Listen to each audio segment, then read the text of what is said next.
Hello and welcome to this Christmas episode of the Play Up podcast with myself, Scott McLachlan, and the very festive lineup of Reese, Jamie, and Phil. How are we all doing? All right, my love. Ho ho! Have you It's got Christmas! your tipples in hand? Tipples in hand. I've got the fake Baileys. Fake Baileys. I've got Baileys? wife's Jameson's whiskey, bit of Irish whiskey for you. Nice, yeah. Got rum and ginger ale. Oh, nice, excellent. Ponzi So named. we're all well lubricated, which is good. So this week we have something a little bit different to kick off with. It's a seasonal musical plea sent in to us, and it's a plea to our owners, which we hope you enjoy. So take a listen to this and see what you think.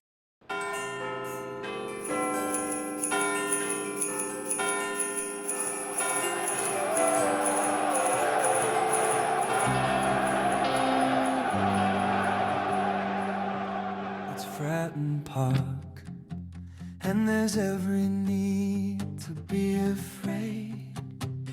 At Christmas time, we let in goals, can't win a game. but in Eisner's world of plenty, he can spread a smile of joy. Throw some money at our squad, it's Christmas time.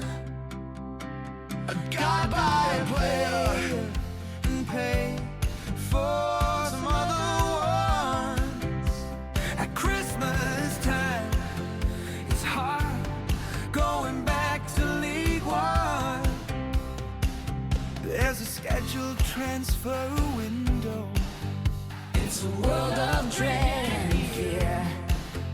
We're the only players coming in are better than their peers. And westward's bell that rings there are the Pompey chimes of doom. So tonight we need a win.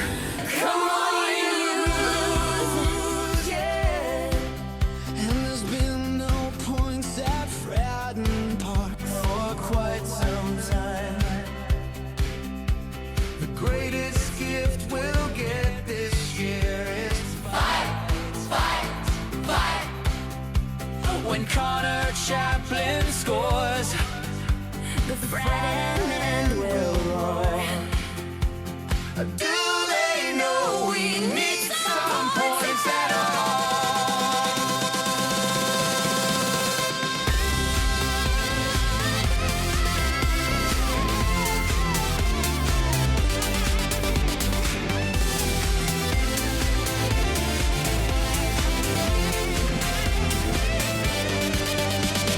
Josh Murphy has a cross for everyone, always looking for Colby Bishop's run. I was there when Callum Lang got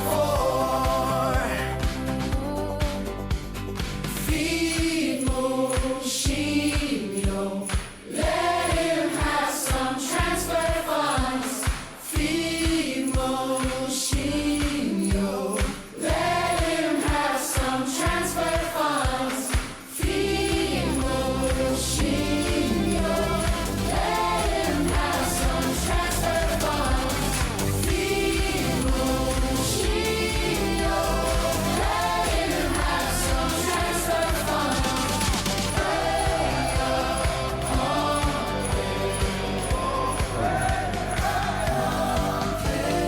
Play up. So, do we think that will do the trick, guys? I No, doubt of it. course it Yeah, very much. Yeah. Will the Eisners finally look to properly invest in the playing side, as Michael alluded to in his last media appearance, and after that musical plea, how can he not? They're Can have just not. money. They're just not going to, are they? We know what their MO is, and they're just waiting for financial fair play. And whilst it continues to work, I think they're going to continue to go along the plan of buying young potential players and not spunking 10, 15 million every season. When are they coming? Well, they're here, but I mean, being seriously, I mean that is we know that's their MO, and I just don't see it changing. I really don't, and so We'll see, we'll see. But I mean, he has said Premiership in 8 years, so you never know. In 3 or 4 years' time, He said that 8 years ago. no, he I didn't. was there. No. He said it. He said within 10 years. Yeah, I was there. yeah, So yeah. I Can heard we the get? man say it. Do we think we can get down to the Southern Premier League in 8 years? Can we pull that quickly? Do we reckon? I think that's easily doable. We were on our way before, weren't we? We were on our way before, but we managed to just turn it around. I think what did we reach? Was it 20th in League Two before we Yeah. started going back up again? Frighteningly close, anyway. Well, we'll see. Maybe they get to hear that and their heartstrings are tugged, and suddenly they start flashing the cash. Who knows? So just after the last pod, the first game was going to be an away trip to Charlton, and it was a much changed Pompey team with Bishop on the bench that took the field for just 12 minutes at the Valley a couple of weeks ago, and early signs looked promising as Pompey looked the better side. But due to the tragic events that unfolded, the match was abandoned. The official line from the club was health and safety, as not enough cover was required to complete the match. I'm sure everyone who contributes and listens to the podcast would like to say we were saddened to hear of the death of Charlton fan Headphones Norm. Clearly, he was known and loved by his fellow fans, and I'm sure his death at the Valley was a shock to many. So, R.I.P. Norm. We raise a glass to you. Absolutely, Norm. It's to you, Norm. So, Phil, we were there trying to watch a football match. Unfortunately, it didn't get past the 12th minute. We had great seats, didn't we? We did. We were perfectly positioned behind the goal. Well, that was thanks to Darren Channer, wasn't it? Because he and his friends had bought tickets in a row that they'd covered up, so he wasn't going to stand for that, having been around the world and watched football all over the place. So we managed to get those seats uncovered, and we were the first ones back in the seats, weren't we? So yeah, we had a great view. Halfway up, centre of the stand, just behind the goal, and we were looking forward to a game, but unfortunately it didn't transpire like that, which was a massive shame. So what did you make of that 12 minutes, Phil? I thought it was an interesting change of lineup. Obviously, Bishop was dropped to the bench, and we obviously went for pace rather than a movement, rather than a big tall striker up front. Absolutely, yeah, and we sort of came out of the traps pretty quickly, really, didn't we? We were properly on the front foot, and I think that's what everyone was crying out to see. Yeah. Well, I mean, we managed. I think we managed a shot on target and a corner before the game was stopped. So we were ahead on points at that point. We went on to 3 days later onto the away trip to Swansea, and the same side that took the field at Charlton started at Swansea on the Tuesday night with Lang leading the line and Chaplin in the support role. An early chance for Chaplin came from a Murphy break, but his shot was tipped over the bar. Murphy then fired a right foot shot over the bar from some distance. Swansea had a great chance with Ronald missing a header from 8 yards, and the following corner was also just headed over the bar. The home side continued to press, with Pompey looking very lightweight up front and unable to keep the ball. But a poor match from both sides was even at half-time. Eder hit a tame shot at Smith early on in the second half, and then a Murphy shot could have been turned in by Lang, but he just missed his connection. Murphy broke again, and his shot was well saved, and the game was now a bit end-to-end, with neither side able to get a grip on midfield. Unfortunately, the winner came from sustained pressure from the home side and Pompey's woeful pressing. It left Cullen free on the edge of the box to curl a shot into the top corner to give victory to the Welsh side, despite a late half chance for Lang. Pompey remained pointless since their home victory against Millwall 3 games ago. Mousinho's post-match bemoaned the pressing once he made second-half changes, but claimed he was pleased with the display. Reece, should he have been pleased with the display? I thought it was pretty awful, wasn't it?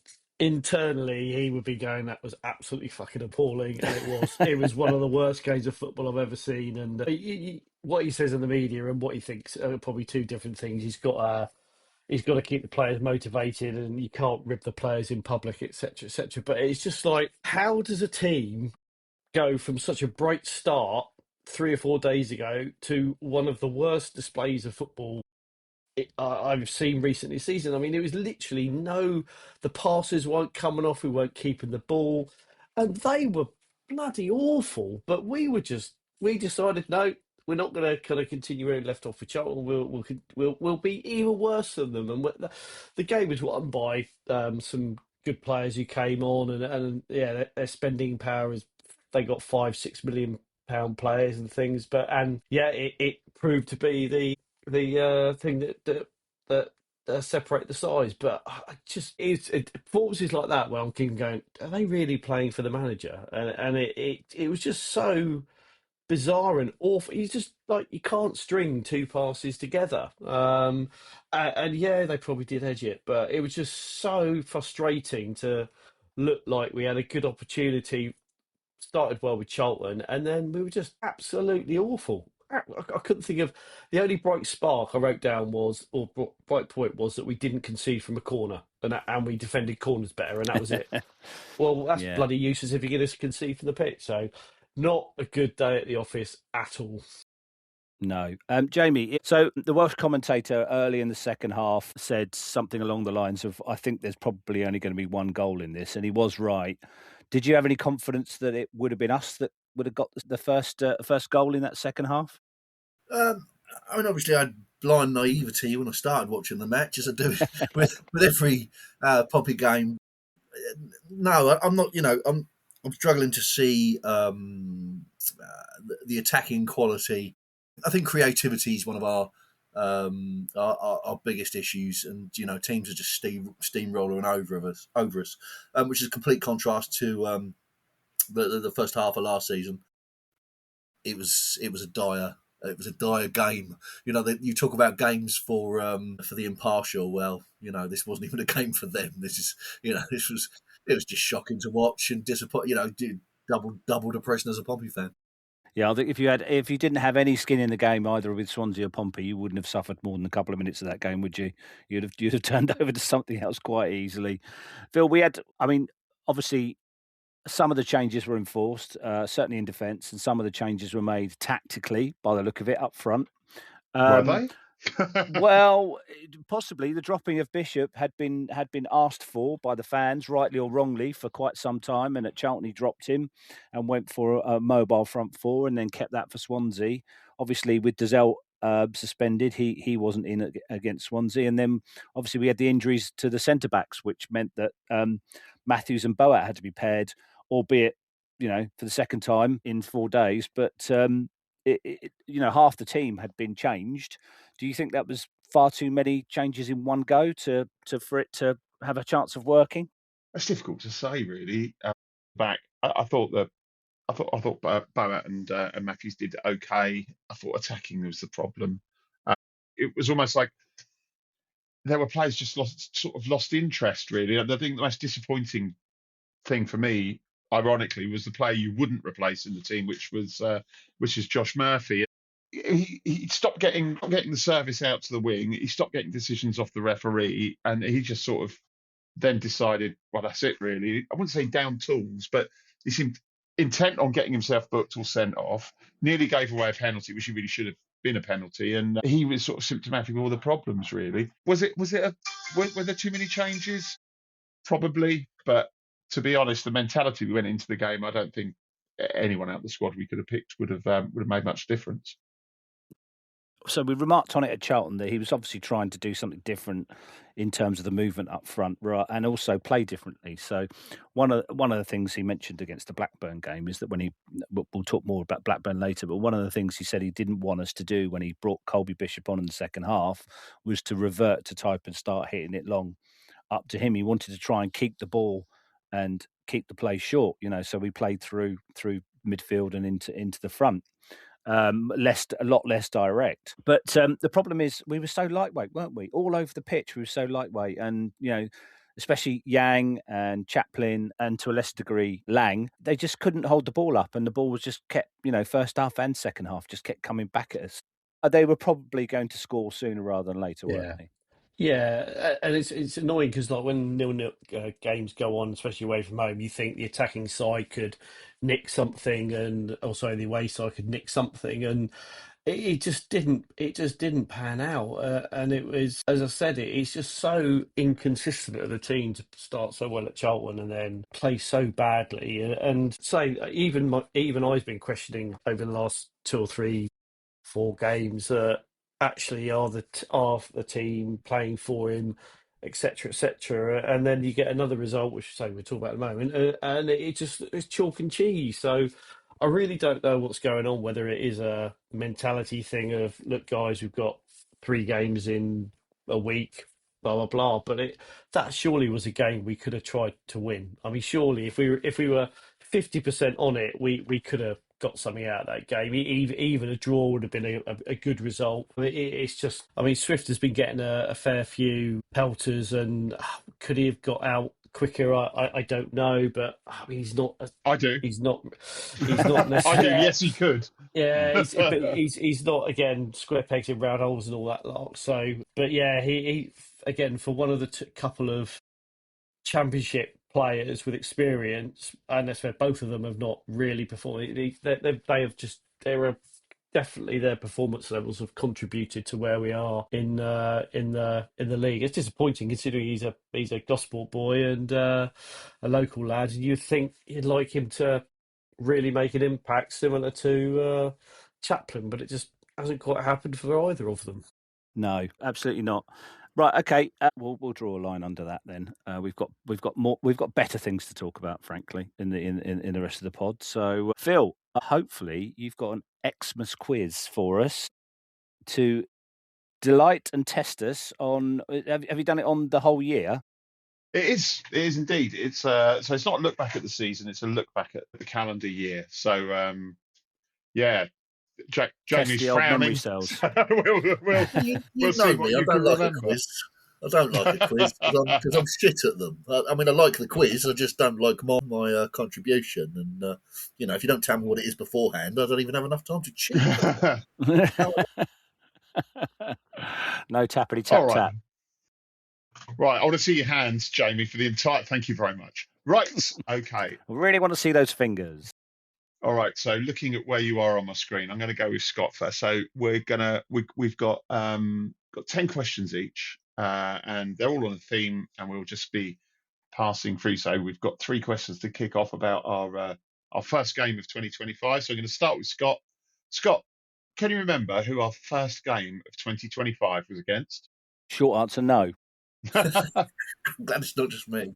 Anyone want to help him out, Jamie? It wasn't Bristol. It wasn't Bristol. It was not Bristol. It was the game after Bristol, but I can't remember. So usually it's either the local side, isn't it? Because you don't really travel much in the new year and stuff. So I'm just trying to relay whether I actually went to the game or not. I think it was away, but was it like Watford? No, it was it was the local team of Swansea, Reece. Yeah, that's south. Yeah. That's south. It's not Hull or anything like that, is it? So indeed. Anyway, no points to you, Scott. On to you, Reece. Who scored our first goal of 2025? Murphy. Very good. Very good. It was 4-0 victory. Jamie, I've got a good one for you. Who was in goal? Was it? About the tone of my voice. Schmidt? It was not Schmidt. Oh, for fuck's sake! It was Jordan Archer. First game, was he? It was Jordan Archer was in goal for our first game of 2025. So after the first round of questions, Reece has raced into a lead of 1 point. So off to you, Scott. We're talking about crowds now. Who was our biggest home crowd against in 2025? I'm going to go for Millwall. Geographically, that's not a bad guess. Anyone want to? I was going to say Leeds. It was Watford. Watford, yeah, Watford. 20,451. So, Reece, who was our biggest away game of 2025 against? Biggest crowd. What, as in total? In total, yes. In total. I would have said Leeds. You'd be wrong. It was Sunderland. 39,846. Oh, and Jamie, who was our smallest away crowd against? Was that for me? It is for you. Oh, smallest away crowd. Preston. Well, that's an awful answer. They've got quite a big following. No, it was Oxford United. 11,492.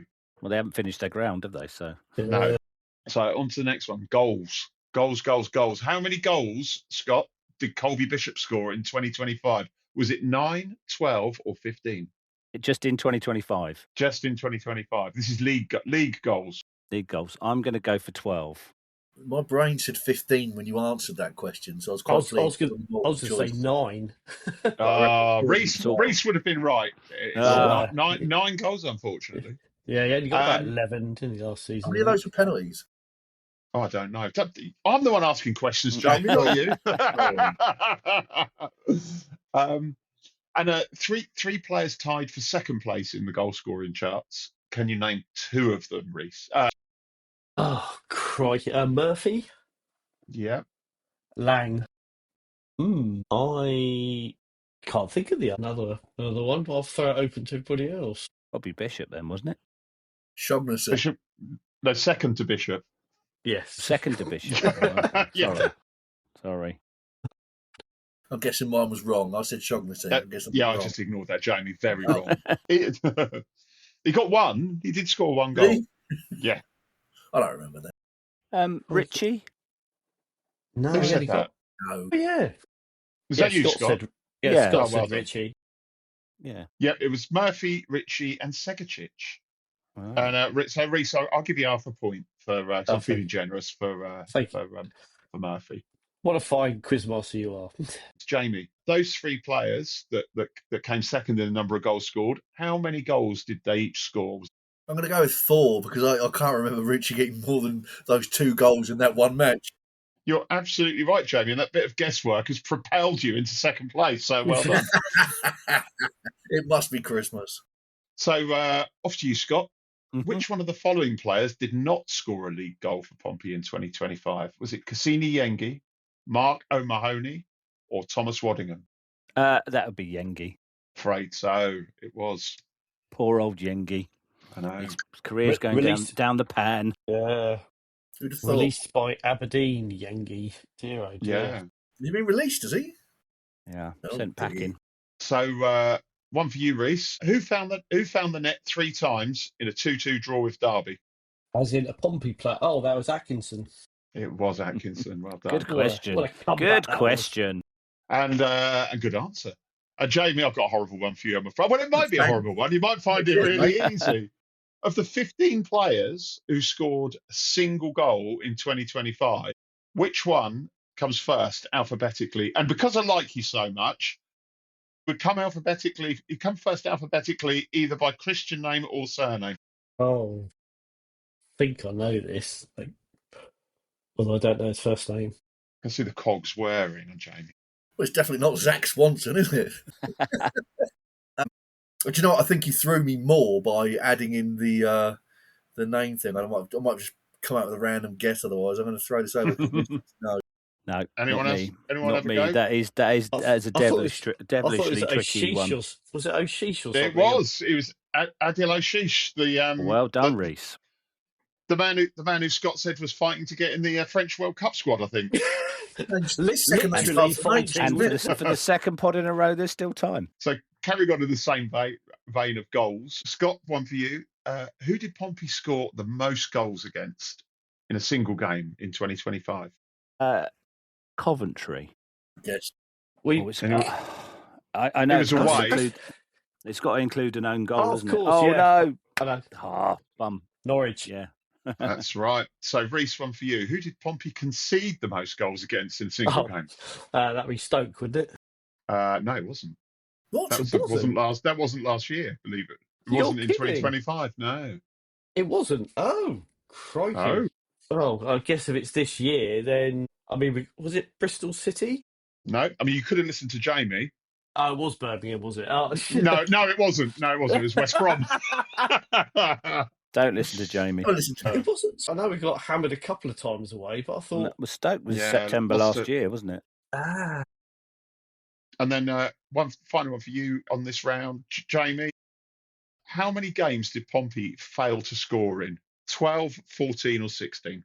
14. Yes, he's so good at guessing, this boy. So next round, assists. How many assists, Scott, did Josh Murphy, needless to say, our number one assister, if that's a real word? How many assists did Murphy register in 2010, 12 or 15? Well, I thought it was 11, so I'm going to go for 12. No, it was 15. Wow, that many. Wow. Yeah. We don't rely on him at all, do we? No. Yeah. And Reece, obviously, most assists for Murphy, but who was the second highest in terms of assists in 2025? I was going to say Bishop or Lang, but I'll go Bishop. No, it was Freddie Potts. Oh, was it? It was. Premier And, League centre midfielder, Freddie Potts. Yeah. And Jamie, I'm not even going to give you multiple choice on this. How many assists did Freddie Potts manage for Pompey in 2025? 9. No, it was 3, which shows just how much we rely on Mert. All right. Only 3 other players in 2025 had more than 1 assist. Scott, can you just name 2 of them? Terry Devlin. Very good, very good. Yes, Terry Devlin. And I'm going to go for Callum Lang. I'm afraid not. No. Anyone want to hazard a guess as to who the other 2 were? Well, I I know. was going to say Matt Ritchie, but it wasn't, was it? No, he only got any one, assists at all, didn't really. he? He got one I'll- assist at Norwich away. Yeah, I'll give you a clue. Both have been mentioned fleetingly in passing, and both are quite unlikely. Hashish, was he one of them then? No, he got 1. Connor Shocknessy. Ogilvy? He's No, not been mentioned. we could go on 8 for ages. I will tell you, it was the much maligned John Swift and the power of Route 1, Nico Schmidt. Oh, right. Excellent. Oh, goalkeeper. Oh, my That's God. How many assists did he get then, Schmidt? 2. Blimey. Heck. Going. Total football. That's And depressing. then in terms of single assists, were there 11, 13, or 15 players? Reece? I thought you said 15 early on. None. That's how many. That's how many Murphy got. Murphy got 15. How many players got 1? Oh, crikey. Oh, 11 then. No, it's 15. It was, thank you. I thought so. Oh, I talked you out of it. And finally, one for Jamie. Which of the following players did not get an assist in 2025? Christian Sadie, Adil Oshish, or Florian Bianchini? So my gut feeling is Sadie, but because I hate him, I'm going to say Bikini. Bikini, I like that. Yeah. You should It's follow a your bit gut. You should follow your gut, Jamie. You should follow your gut. It was Christian Sadie. Yeah. I don't hate you, Bianchini, if you are itsy witsy teeny weeny, can't do shit, Bianchini. I don't hate you if you are listening. I just hate the way you play. Like he's listening to this. You never know. You never know. Oh, So, dear. Scott, we're going to take a brief break from the league and focus on our fantastic cup pedigree in 2025. We had a cup pedigree. We did. Who were our 2 opponents in 2025? One in each cup. So it was Wickham and Reading. Very good. Very good. Confident answer there. Reece, I've got a tricky one for you. Who surprisingly played in the number 10 role in the FA Cup game at Wickham? Oh, my Lord. I didn't watch that game. So, was it, I don't know, Swanson? I mean, that would be. I would have said that would probably be the better bet. It was Owen Moxon. Yeah. And Jamie, were you one of the poor sods who had to witness the League Cup game against Reading? Were you there? No. I was. No. Do you? Do you I know? I won't remember. I'm like the opposite of Peter Dinklage or Tyrion Lannister. I'm the opposite of him. I drink and I don't know things. Well, you might get this one then. Who scored our only cup goal of 2025? Scott's got his hand up. It wasn't Scott. He's trying to take credit for it. It wasn't I'm going to him. go with Josh Murphy. It was not Josh Murphy. Go on, Scott. Teo Singer. It was Teo Singer. The nipper, the youth player. That's a good headed goal. Wasn't it was a fantastic goal. it? God. Right. I to remember it now. We're on the home stretch now. Thanks much for that. So, some oddities. John Mousinho's favourite formation is, as we all know, 4-2-3-1. You've pronounced only wrong. How many times in 2025 did he start a game with a different formation, Scott? Not enough. That is a correct answer. Of sorts. I'm gonna it could be anything. It's going to be quite low, but I'm going to go for 5 times he. So close. Yeah. Oh, It was 4. was 4. It was Okay, 4. fair enough. He went 4-4-2 once, 4-3-3 once, and 3-4-2-1 twice. And did any of them actually work? I think one of the 3-4-2-1s did. One did. It got to the turnaround with him, wasn't it? And everyone went for weeks. Yeah, see, look what happens when you. And then we went back to what we usually do, but we carried on winning. Yeah. Right, Reese. 2 players received red cards in 2025. Who were they? Oh, Marlon Pack Yep. and Ogilvy. No. No. It was only a few weeks ago. Yeah. Oh, was it? Bad acting. Oh yeah. Yeah, it was Devlin's. So of course, he almost got sent off, didn't he? He should have got sent off, but he didn't quite. Yeah. So, yeah. In the same way that you should have got that question right. You almost did, but you did. So Jamie, one for you. Can you remember which away which game was postponed due to a waterlogged pitch? Not the Charlton one, just gone. That was not a waterlogged pitch. Waterlogged, it's got to be up north, then, isn't it? I'm going to go Preston again. It probably wasn't, but yeah. Geographically, a very good guess. It was actually Black. Yeah, they've had 2 cancelled already this season, haven't they? The pitch is the awful. ground is right next to a river, so it's pretty prone to flooding anyway. Well, fans have said that the owners have not spent money on it for several seasons, and that's reaping its reward anyway. So it just carves up. Yeah. Is it the Venkies? Are they still in? Yeah, they're not selling enough chickens. So we're into the last round now. We've got some topical seasonal questions. So first one to you, Scott. Who are Pompey's Boxing Day opponents this year? That will be Charlton. No, Jamie or Reese? QPR, isn't it? It is QPR, yeah. Yeah, Charlton's the Monday, isn't it? Yeah, Charlton's 29th. What a div! What a dinlow! So I've got it written down in front of me. Actually, that's if I'd just read it off of my script, I would have known it was QPR. I've been planning that day for weeks. I just don't care who we're playing. It's just get there and drink. What time are you going to start drinking, Jamie? What time? You already has. Yeah, I already have. I already have. B, so Boxing Day every year is like a lads' day thing. So we would have started drinking at about 10:30 anyway.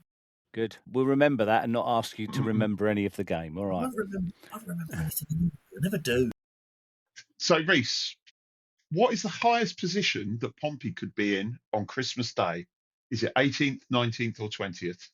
That's depressing. I'll go 20th. That is depressing. We could be up to the heady heights of 18th Really? if the results go our way. Yeah. Bloody hell. Flipping it.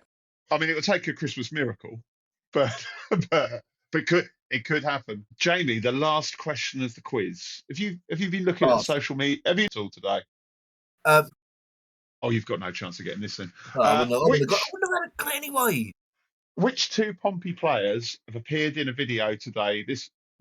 Buying Christmas presents to give to kids in hospital. Marlon Pack. I saw it. Two of them. Marlon Pack. I'm going to go for one. It's just the obvious choice. If you were going to, you're the club, you're going to put Marlon Pack in it. Usually I'd have gone for Colby. It's not going to be Colby because of recent events. It's going to be an understudy. It's going to be I don't know. One of the Aussies, maybe. That's my guess. I like your style, but it was Callum Lang and Zach Swanson.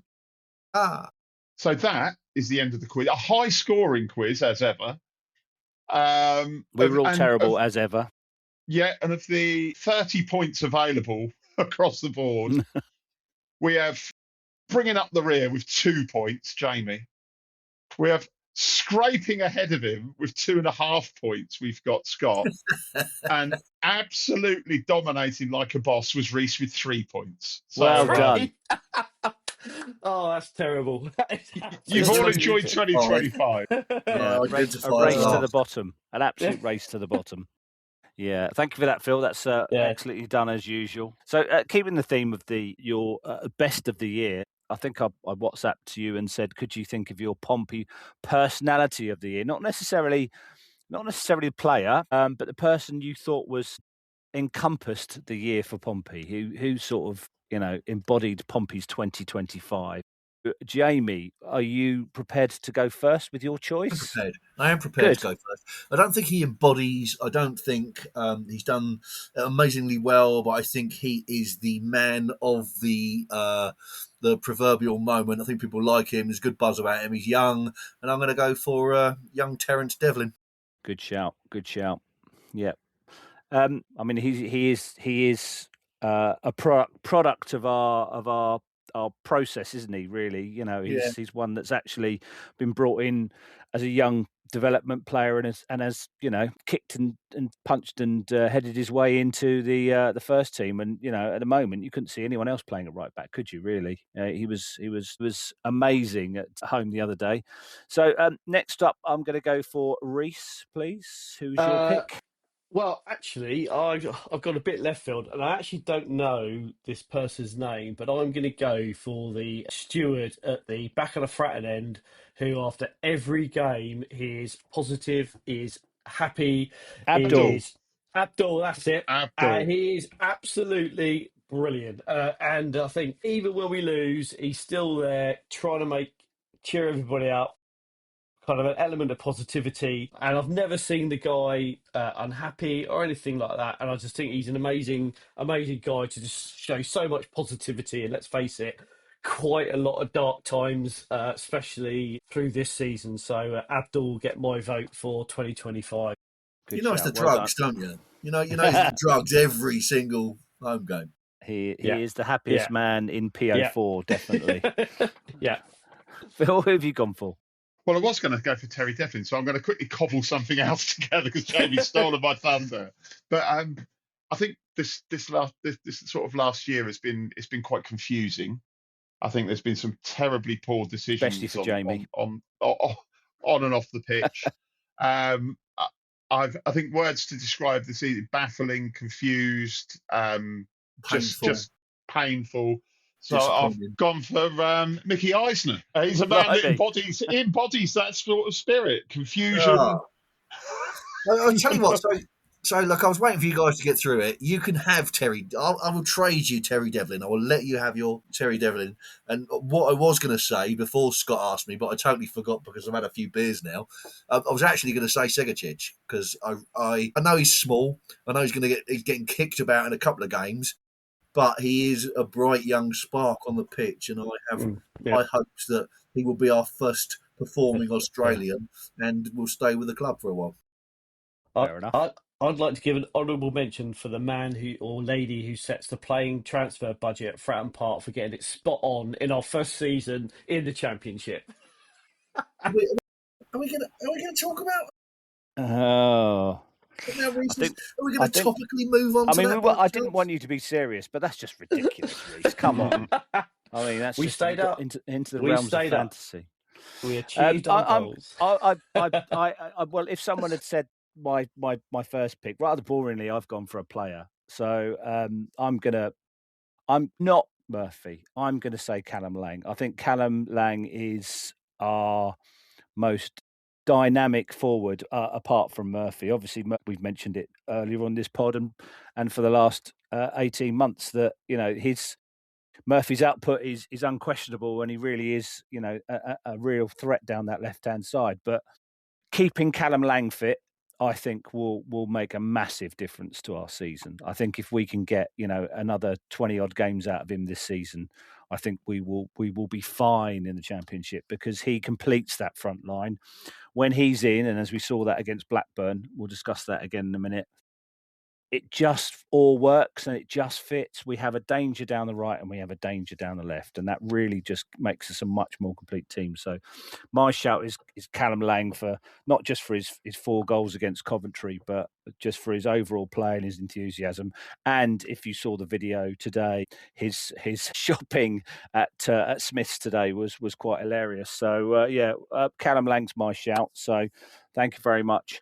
I thought someone might go for John Mousinho, but again, that might have been a bit of an obvious one. But thanks all for your picks there.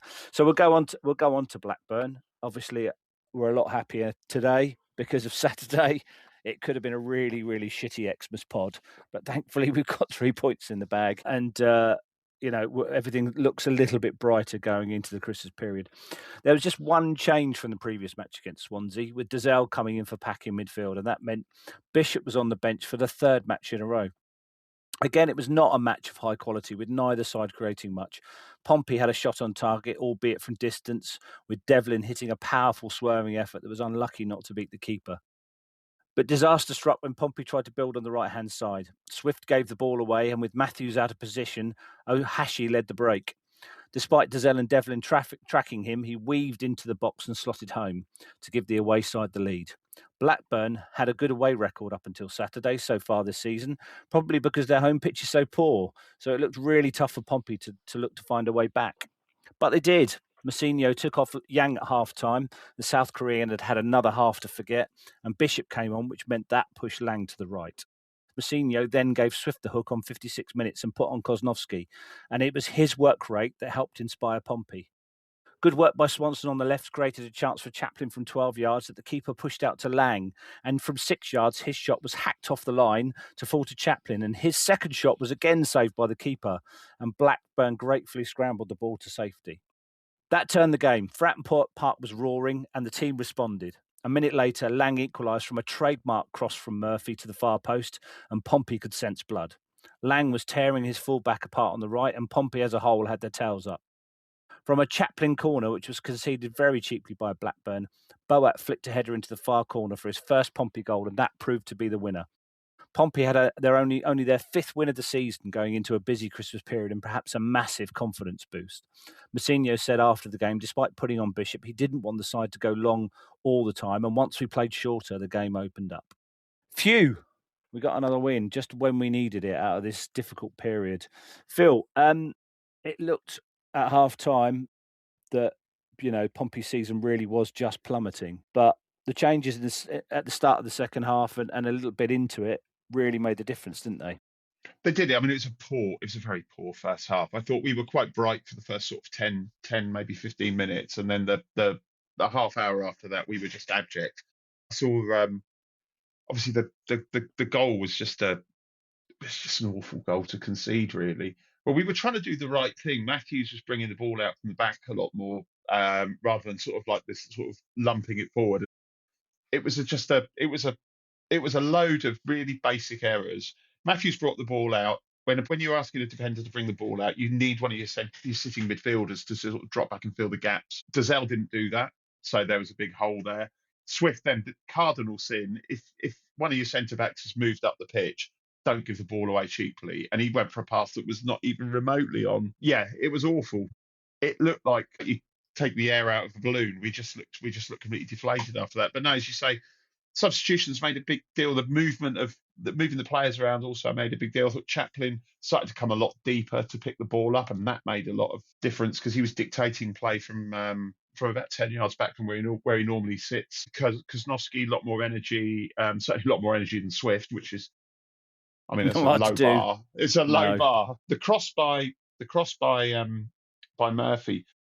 The more you watch it, you see just how good Murphy is, because we take his crossing for granted, but he had two men on him, as he often does, and he did this thing where he just dragged the ball slightly backwards by about a yard, and he created the space to get the ball between the two defenders. Lang coming in at the far post, and it was a beautiful goal. Lang's been saying that he makes that run all the time, and no one picks him out, but they certainly did then. Great goal, and then like you said, tails were up. The corner from Chaplin was great. The header from Boat, again, the more you watch it, it's just a great piece of play by him. It's technically sort of flicked the ball in the direction he did with power as well. Superb. There were a load of people around us immediately started singing "There's Only One Michael Doyle," which I thought was quite a nice touch. All very encouraging. But as someone said on WhatsApp group I'm on the other day, that result doesn't count for anything if we don't go and do something in our next game, because as good as it was, that result doesn't define where we are at the moment as a team. Now, if we go on and replicate that in our next 2 or 3 games, which we could quite conceivably do, then we can look at that game and go, that was the catalyst for us to go on a run. What we don't want to have now is to do what we've done all too many times, No, and ourselves down next week.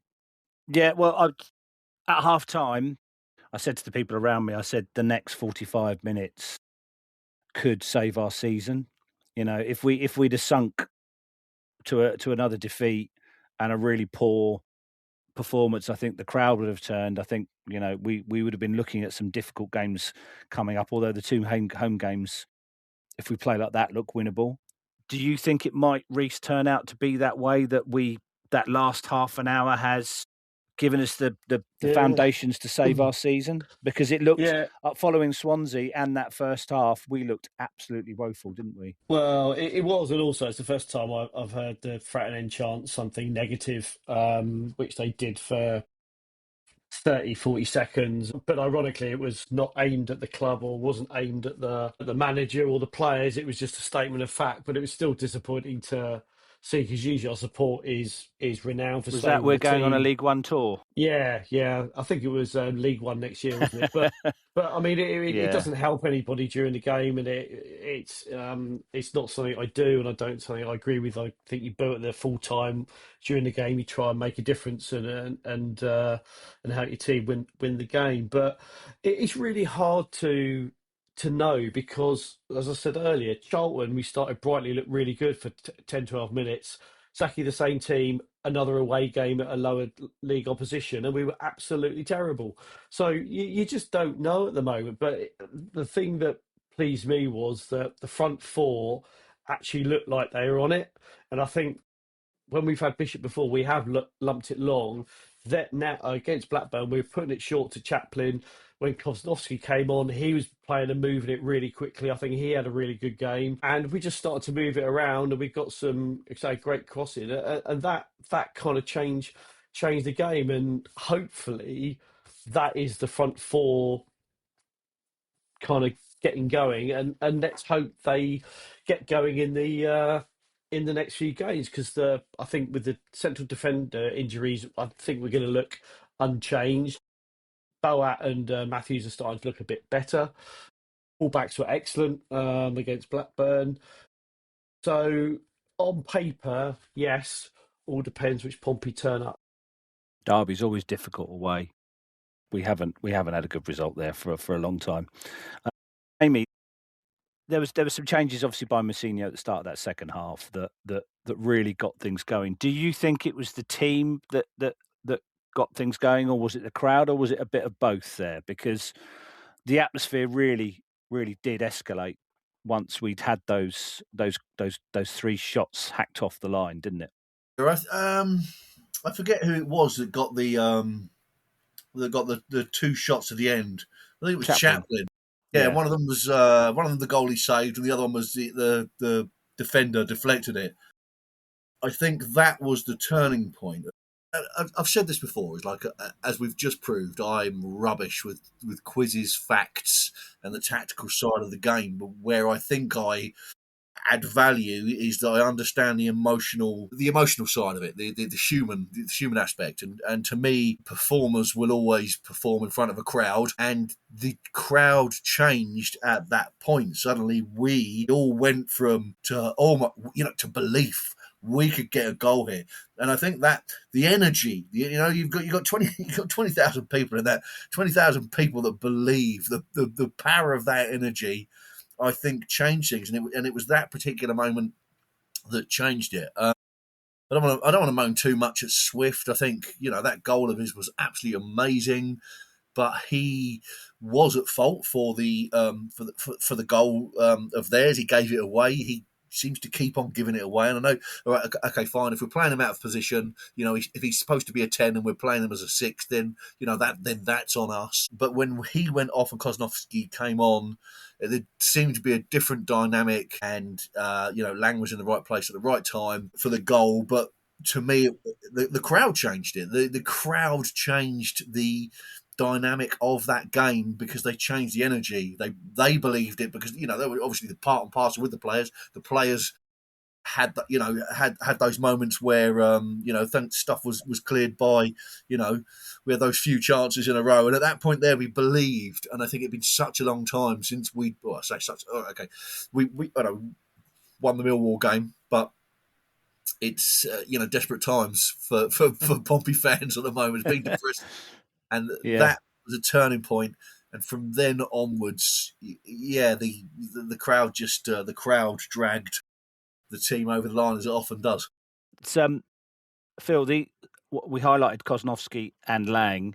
What I'd also like to give a little nod to was the flick from Bishop for the first goal. So I think he come for it. Wasn't around his ears as it normally was. It was to his feet, and he actually did a really good flick out to Murphy in space, and then obviously Murphy danced past a couple of players and produced the cross that you said. He gave himself space and that wicked cross the far post. So even Colby was playing his part, and as you say, the much maligned Swift, but the much maligned Colby as well. He's really taken a hammering over the last couple of months, possibly rightly, because he hasn't scored any goals, but then we haven't given him any service. So, do you think that we will be unchanged for Derby? I think Paul's back, so it's possible that Paul will be in for Matthews, possibly. I don't like Paul being played on the left of a back two. I think he's more right-footed than that. If we've got a left footer, I'm hoping he'll keep Boat in. But apart from that, do you think we'll be unchanged? I think he might go with the same back four, but yeah, that remains to be seen. I think I've got a feeling he's going to change the midfield too. I would like to see Kosnowski and Dazelle, but I think Dazell's not really reached the heights that he did earlier in the season. I can see Pack coming back in for either Kosnowski or Dazelle. I've got a feeling it might be for Dazelle, and then we might see Pack and Kosnowski in the midfield. It's a difficult one because we don't really have that sort of midfield enforcer that sits in front of the back four. And Kosnowski and Dazelle are quite sort of similar players. They both like to bring the ball forward. They both like to sort of get into advanced position. So I'm wondering whether he's going to sacrifice that in an away game and go for Pack's discipline instead. But can't see any argument for playing a different attacking four than finish the game. Can't see that at all. No, Lang was terrific on that, right? I mean, he got his goal. I mean, I think you mentioned Chaplin coming into the game. Was it Jamie? More Chaplin came in more to the game, and I thought he was brilliant. I thought he was great. Yeah, and I think that was because Lang was playing a lot wider. So once Lang went on the right, he started trying to go outside of his fullback. He started to try and take his fullback on, and that inevitably brings space into the middle a bit more, because if you've got your fullback dropping deep and getting separated from his centre backs and his midfield, then you've got more space, and that's where Chaplin excels. So he started off on the right, Lang, and Segacic was in the middle when we played Oxford at the start of the season, and he had a pretty good game. Fortunately, got injured, despite him not possibly being a natural. We want him to be behind Bishop. I think he is the answer to our right-sided problem, at least for the foreseeable future, the next couple of months at least, because we haven't got an alternative, and the fact that he goes outside of his defender stretches the play, and that's what we've lacked probably for 18 months really. The fact that we've talked about it before, the right wing problem. We don't have any creativity or penetration or any action on that right hand side, and I'm hoping you're right, Phil. I would play Dazelle and Kosnowski, to be honest, but you're probably right that Pack will come in for some solidity. But once we're 1-0 down, he's only going to have to change it anyway and attack the game. So why not attack it from the start? Why do the same as we do at every away game? Try and hold on, keep it tight for 60, 70 minutes, and then hit us on the break. It never works. So I'd much rather us go for their throats. But hey ho, we'll see what happens. So we got Jamie. Did you want to say something? You had your hand up. I just wanted to say I think it's a formational issue. To me, Kosnowski it's difficult to say a 10, but he's definitely a more attacking midfielder. If we're going to play our typical 2 DMC positions, then to me, we've only got 3 players that can play there: LaRue, Pack, and Dazelle. I think the reason Kosnowski excelled against Blackburn is because we let him run forward. We let him play his natural game, which is more of an attacking style player. And I think I've said this. You can listen back in the pods. I said this from the beginning of the season. We've got too many 10s, or we play one up front and we call the other one a 10. But we've got too many players that play in that role. Swift is that role. Swift, we're giving Swift grief because we keep playing him further back. We're asking him to tackle, asking him to distribute the ball. That's not his game. And it's the same with Kozlowski. Kozlowski plays best when you let him run forward and attack people. And I think the biggest problem Pompey have got is that we can't get past that, probably due to the budget that we've got. We can't get past that. We need 6 players in our defensive positions in order to bolster the rear, because we are one of the underdogs in the league, and it's so disappointing that players like Kozlowski don't get to shine because of that. Yeah. Well, my rear is definitely bolstered. Thank you. So yeah, cheers. So let's wrap this up. This Christmas pod going into the festive season. It's always a whirlwind. We always don't do very well, but we've got Derby, QPR, Charlton, Bristol City and Ipswich before January, and our next pod, which will be the first week of January. Jamie, how many points are we going to get, do you think? 9. 9? That's yeah, not just German, I'm going to go with an optimistic 9. You're not speaking German. No. Okay, no. I'd be delighted with 9. Reese, what about you? I was going to go 10. What? Any advance on 10, Phil? Nothing for a pair. Not in this game. I think I'd like to see us go on a little unbeaten run. That'd be quite good fun. I think we might get a point at Derby, so that's 1. I think we'll beat QPR, that's 3. We've got to beat Charlton. That'll be 6. Bristol City will get nothing, and Ipswich will beat Ipswich. Yeah, so, yeah, that's 10. Yeah. Okay. Yeah. We never get anything at Derby, so I'm writing that off.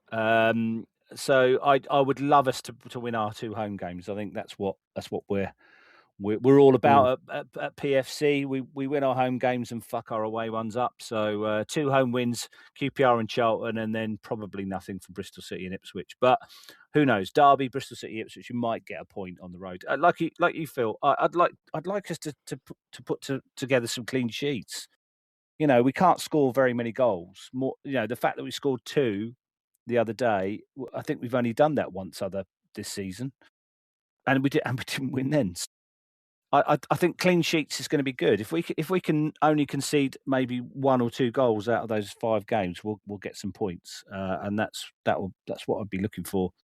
But yeah, I don't think we're going to get more than 7 personally, but we'll see. A couple of wins in there. 7 wouldn't be too bad. That puts us on 27. We would almost certainly be out the bottom 3, I think, still, and that means we just need to get 25 in the second half of the season, and we will stay up.